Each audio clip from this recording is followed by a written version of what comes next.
Okay, this is Jordan, and I am in my room. There's a little girl that is in the room, Miss Mary Jean Thigpen. I feel her energy right over here. So I kept feeling from her she's nervous. Jason's gonna get out of jail. And I keep feeling he hurt my butt, my butthole. He hurt my butthole, and I keep getting that. So I'm gonna turn on this necrophonic and this spirit box and see if she wants to come through.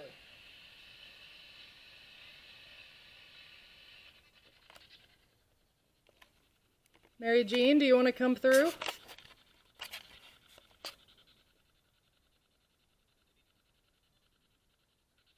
Do you remember Jason Reeves?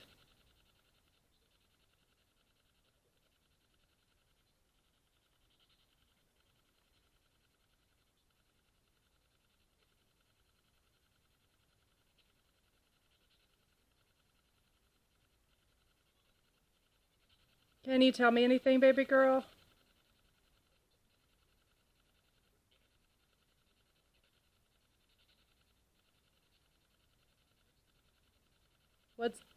Do you miss your parents?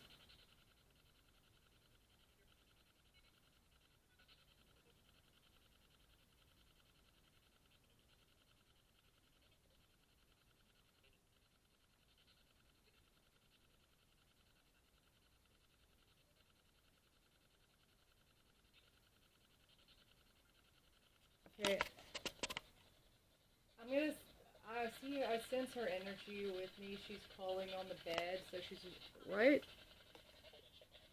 right about here. Does anybody else want to talk?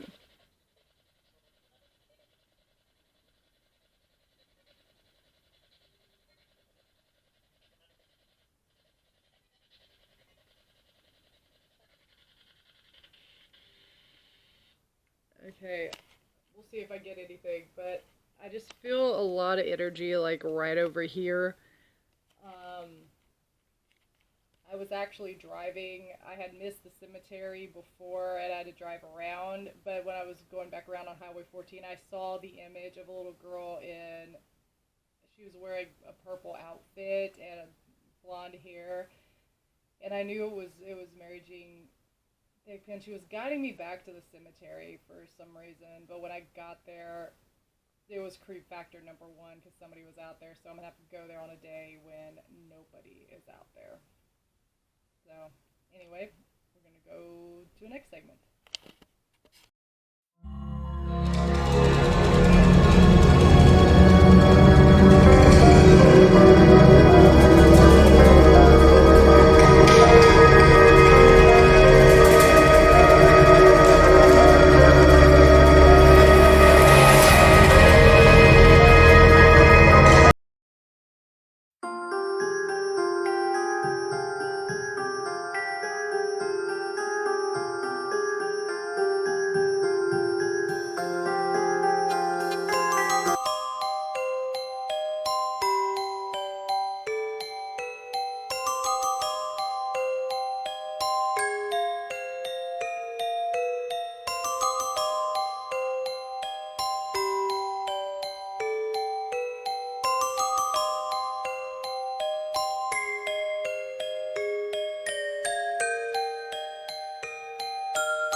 Hey YouTube, this is Jordan Fall from Haunted Falls Paranormal, and I am out here because on November 12th, 2001, there was a little 4-year-old girl in Moss Bluff, Louisiana that was kidnapped and murdered out here in the Blue Settlement. Her name was Mary Jean Thigpen.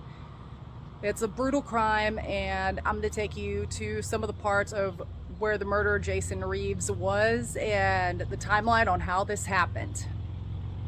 Follow me. Kind of hard to believe, even in a small town like Moss Bluff, Louisiana, there are evil people out here, and unaliving occurs in this area every single day. But the fact that it happened back in 2001 to a 4-year-old girl is just excruciating. I am not a mother, I do not have children, but I am a protector. And if this happened to especially some of my animals, because they can't defend themselves, I would be excruciating and mad.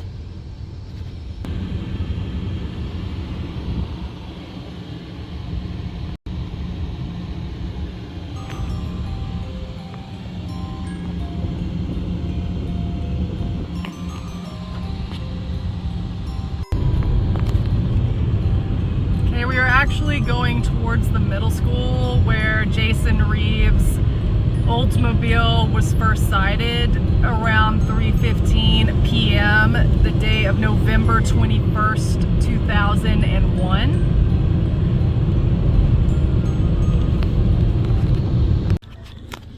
Well, YouTube, behind me used to be my old, what is now remains my old middle school, which looks like they tore down to build the new one. So on November 12th, 2001 of this year, approximately at 3:15, a complaint was received of a suspicious vehicle at a school in Moss Bluff, and this is the area of where the old Moss Bluff Middle School was. This is where I attended from 1996 to 1995 till 1998. I'm getting all my dates mixed up here. So the vehicle was described as a blue Oldsmobile, four-door older vehicle, and I think maybe an Oldsmobile Cutlass. The driver was seen loitering around the parking lot around this area and talking to a couple of young females. Now, somebody had told me that I met at Crust Pizza that he was in the bathroom and was waiting for these girls. Now there's another one to where he was walking through the school and he grabbed a girl's butt and she ran and told somebody. So this is one of the areas to where Jason Reeves was before the abduction of little Mary Jean Thigpen. After this, he went to the school of St. Theodore's Catholic Church, and I'm going to bring y'all over here in this area, in that area.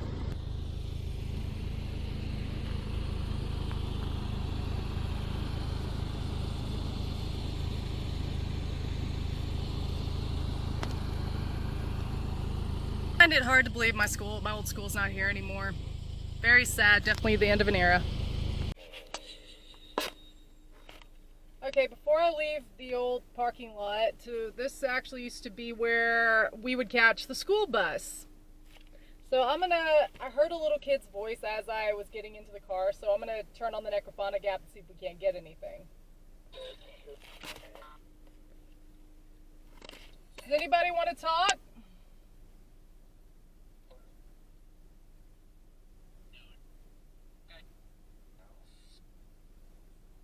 Do y'all remember what happened here? Do y'all remember the murder of Jason Reeves?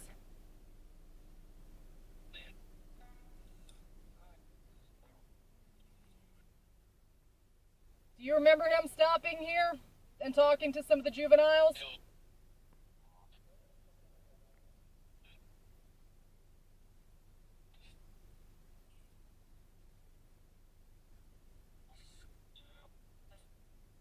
Heard something about jail.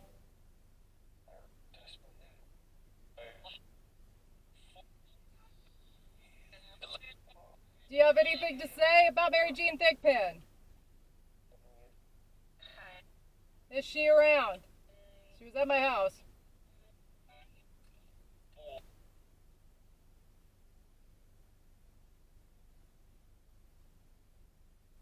Alrighty, thank y'all for talking. We're gonna move on.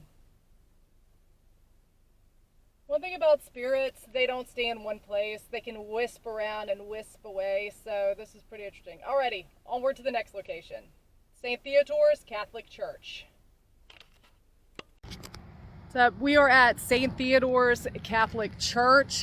This is where a friend of mine back on November 12th of 2001 was working at the daycare at St. Theodore's, and she saw Jason Reeves' Oldsmobile coming towards the daycare and looking at the kids and trying to talk to them. Now, my friend did a big expo in the American Press and I had that clipping, but through my divorce, as you guys know, I lost everything, so I don't have it.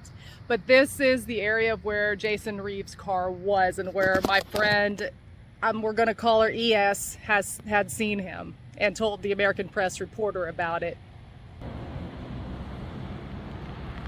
That's Champagne Circle. This is where my dad's friend used to live. He had his apartment at the time of the incident.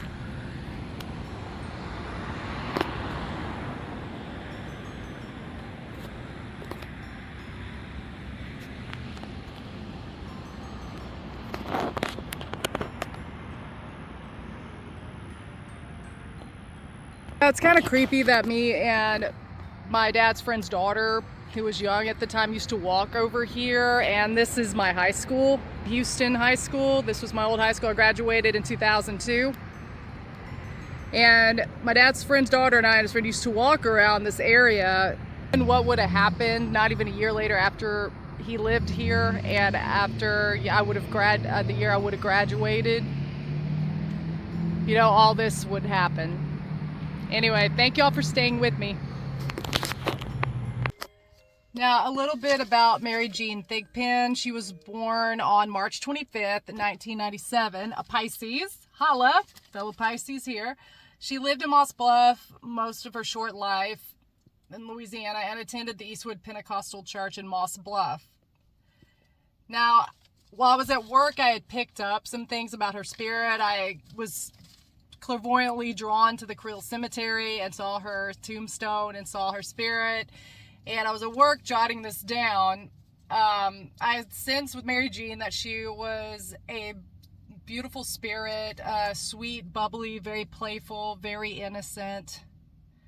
And I'm picking up she was a face spirit, and her spirit does love to play with a ball at Creel Cemetery by her grave. And when I saw her, it was just this blue dress with puffed up sleeves, and on top of the dress is a green plaid apron. And that is how I saw her. Her blonde hair is behind her head, with more blonde hair down there. I hate that. I can't think of the hairstyle, but anyway, that is how I saw her. And she has white bobby socks with lace around it and little black shoes that snap. Now, that's how I saw her. And I'll tell you a little bit more about what happened. Now, the thing about the killer, Jason Reeves, this man has a rap sheet of indecent behavior with juveniles a mile long. You know, this man, apparently, I don't know what his home life was. I don't know anything about the knucklehead, but I do know this. About 5:20 p.m. after he was spotted at Moss Bluff Middle School and here at St. Theodore's Catholic Church, a call came in from the mother of the 4-year-old girl and said that Mary Jean had vanished from McBatter Trailer Park, which is not far from Sharon Lane, where I live. Now, the McBatter Trailer Park is located 3 miles from the school. Which, 3 miles from the school, I'm thinking that it's from St. Theodore's Catholic School, not Moss Bluff Middle School. That'd be a little bit further. Now, Miss Karen had identified the vehicle as the 4-door Oldsmobile. And that she had seen it in the trailer park circling around on November 12th, 2001. Now, CPS deputies went to Reeves's home, where he lived with his mother, and they searched the vehicle and the car, which they did find dog fibers, and they would later find that in the car and on Mary Jean's body. But at that time, they were searching the car when they went to his house. No evidence was found. Now, Reeves and his mother were questioned, but it wasn't recorded. Now, on November 13th, 2001, individuals, such the guy I met at Crust Pizza, I'm going to withhold his name for privacy, and his son were helping with the search, because I talked to him directly 3 weeks ago. And he said something about the white tennis shoes and a pair of pants. And this they recovered in a creek located approximately 15 minutes from McBatter Trailer Park, a pair of white tennis shoes and purple pants, and they were identified as Mary Jean Thigpen's that were worn. And according to that source that I talked to, which I will withhold names, there was a trace of the individual's DNA, the little swimmers, I'm going to call them, on those shoes. Now, on November 14th, the search ended and her body was found in a secluded area. Now, after this segment, I'm going to include the road that I filmed to Le Bleu Settlement Cemetery where her body was found. Because of obvious reasons, there was somebody parked there. I didn't want to film there. It was a little bit creepy. Now, the actual secluded area is 8.2 miles from McBatter Trailer Park. Then I tried to find McBatter Trailer Park. It's not on the map at all, so I'm assuming it's the one not far from my house. Now, the secluded area, 10-15 yards from the trail of Le Bleu Cemetery. Now, when you're going onto Le Bleu Cemetery Road, there is a trail that leads off where there's a tiny shack that's out of metal. So that looks like the trail where her body was found. I don't know for sure, but that's what it looked like to me. Now, the girl's body had the purple shirt on that was up halfway. She was naked from the waist down, and she was stabbed 14 times in her body. The 15th and 16th was the cut to the neck. And yes, she was sexually assaulted, and she was alive through the entire abuse. His DNA was found inside her rectum. And you'll see the EVP session I tried to do in my room because her spirit was around me. Now, Reeves was questioned, and he said he took the little girl to the cemetery and whittled wood with his knife, and they watched a rabbit, but he didn't remember anything that happened after that. Yeah, right? And he just remembers walking through the parking lot with his pants unzipped and his knife was missing. Now, he did come face to face with a police officer, and the police officer later identified him. Now, if I was that police officer, I would have thought to myself, oh my God, now I wish I would have been there earlier. I could have saved this little girl's life. Granted, things happen the way they happened. Now, Reeves stopped by his sister's grave and told her, I'm sorry. Now, I'm wondering what the relationship he had with his sister. Now, Reeves is serving a life sentence and is on death row, but he keeps asking for clemency, which I don't think he should actually have. Now, his case and the Menendez brothers case is very different. So I have to give going through what I went through, like I said, I give the Menendez brothers, they should be out of jail. Reeves should still be in jail. But anyway, I hope y'all liked the story. I hope to Mary Jean, her spirit can find rest, and I hope I gave her justice. And I'm going to show you the segment to the cemetery road. Happy hauntings!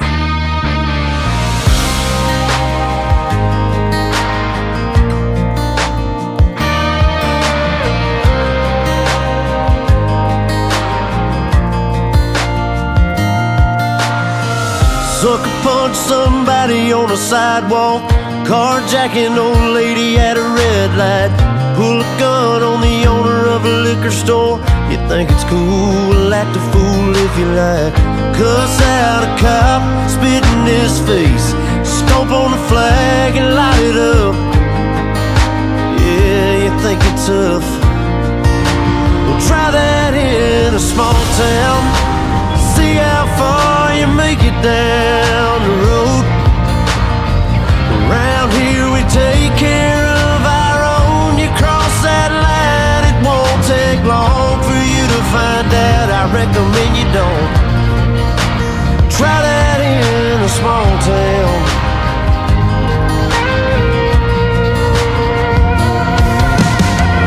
Got a gun that my granddad gave me.